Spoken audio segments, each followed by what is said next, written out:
El día de hoy quisiera poner a tu consideración un tema que es un tema que a lo largo de la historia de la humanidad ha sido un tema que ha permanecido, que en épocas de crisis, en épocas de caos, sale siempre a la luz como un faro que alumbra, que orienta, que guía a los barcos en las tempestades. ¿Y a qué me refiero?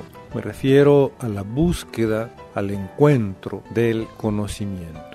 Cuando una persona es de conocimiento o tiene conocimiento, tú lo puedes reconocer porque no solo su actitud es distinta, su mirada, sus palabras, sus hechos, sino que además parece o pareciera que vive en otras dimensiones, en otros ámbitos, en otros niveles. Y esto es correcto porque el conocimiento, así a secas, se refiere a un tipo de conocimiento que nosotros denominaríamos universal, es decir, el conocimiento de las leyes, los principios, las mecánicas, las dinámicas, las claves, los fundamentos de lo que hace que las cosas sucedan en el universo, por supuesto, en la naturaleza y cada uno de los seres que la conforman, incluyendo, como puedes concluir, al ser humano. Cuando un ser humano busca el conocimiento, lo que generalmente ocurre es que se adentra en el conocimiento de sí mismo. Sabe por qué piensa lo que piensa, sabe por qué siente lo que siente, sabe, conoce por qué hace lo que hace y para qué lo hace. Es decir, tiene un conocimiento pleno de lo que él es, de lo que él hace, de lo que él tiene, de lo que él realiza y por supuesto trasciende. ¿Por qué?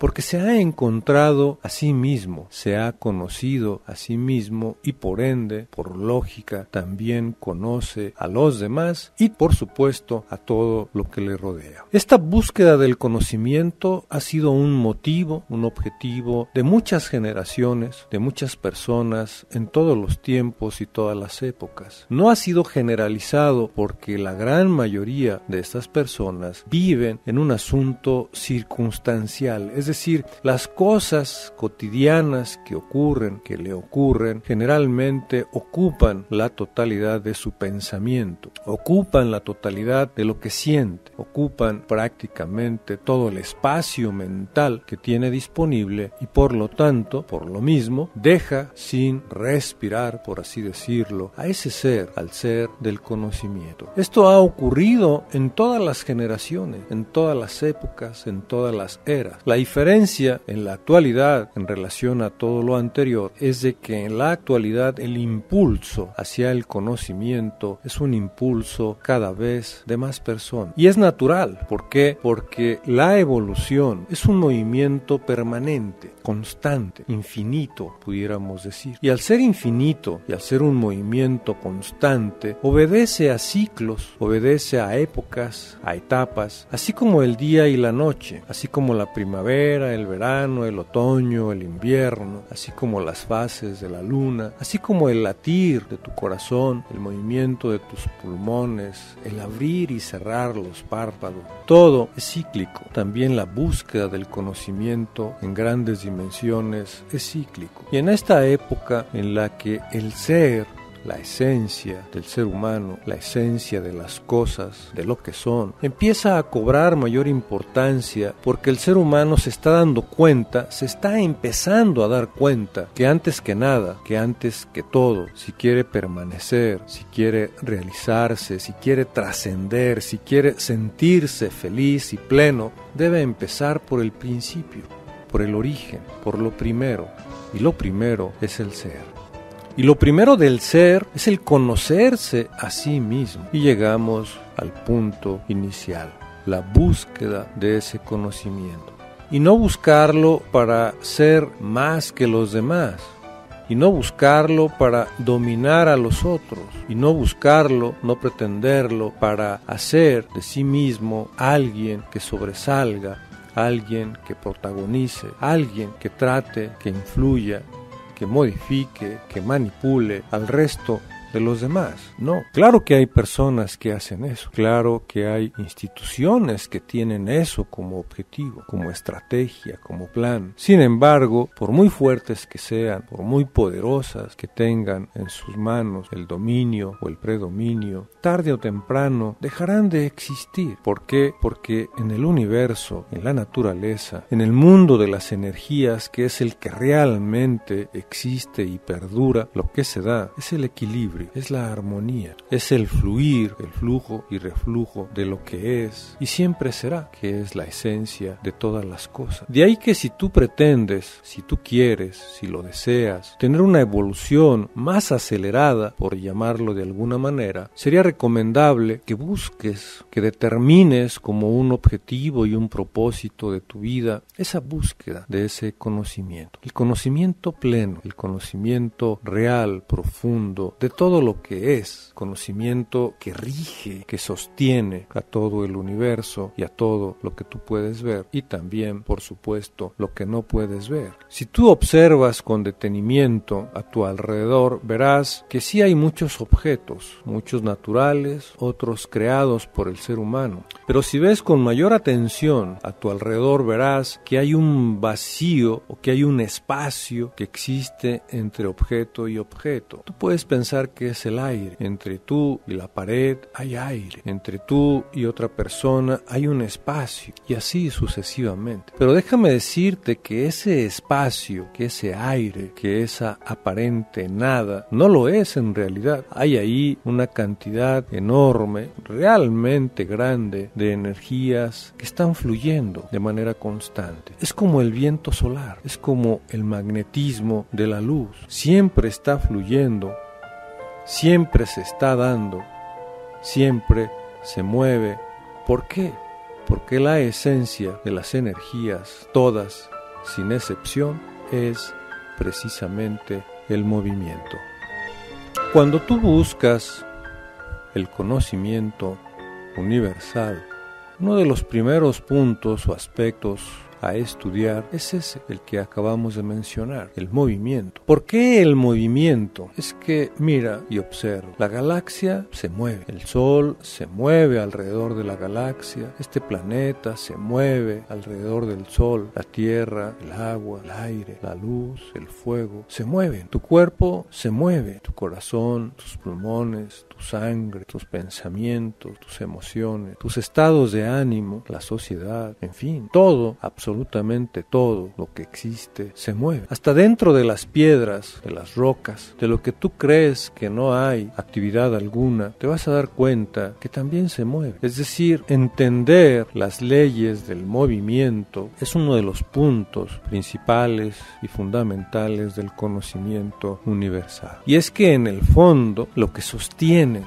a todo lo que es y a todo lo que existe es la energía, una gama infinita de energías, y las energías, todas, sin excepción, se mueven. Si tú logras entender el movimiento, imagínate lo que podrías hacer con tu vida, porque tu vida también es un movimiento, también se mueve. Desde el instante mismo en que el espermatozoide se fusiona, se funde, fecunda al óvulo, ya por sí mismos, el mismo óvulo, el mismo espermatozoide que se mueven, logran juntos activar y desencadenar un movimiento enorme, extraordinario, realmente increíble, realmente maravilloso. Al fusionarse, activan los mecanismos de la vida. Y el primer milagro que hacen es crear a partir de sí mismo. Fíjate lo interesante, crear a partir del mismo espermatozoide y del mismo óvulo fusionado, crear a partir de ese óvulo fecundado un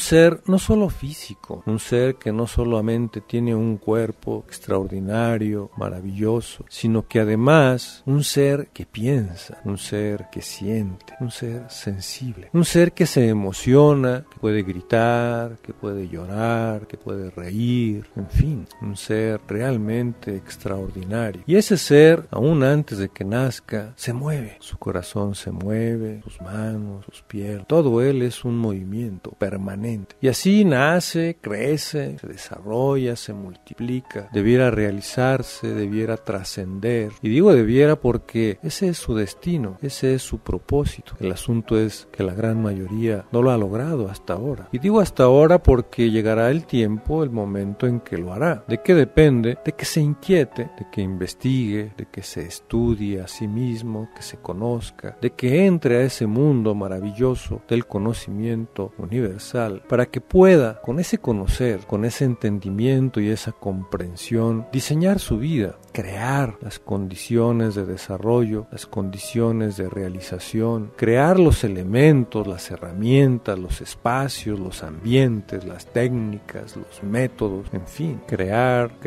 y crear para que a sí mismo, por sí mismo y para sí mismo pueda recorrer ese camino de trascendencia.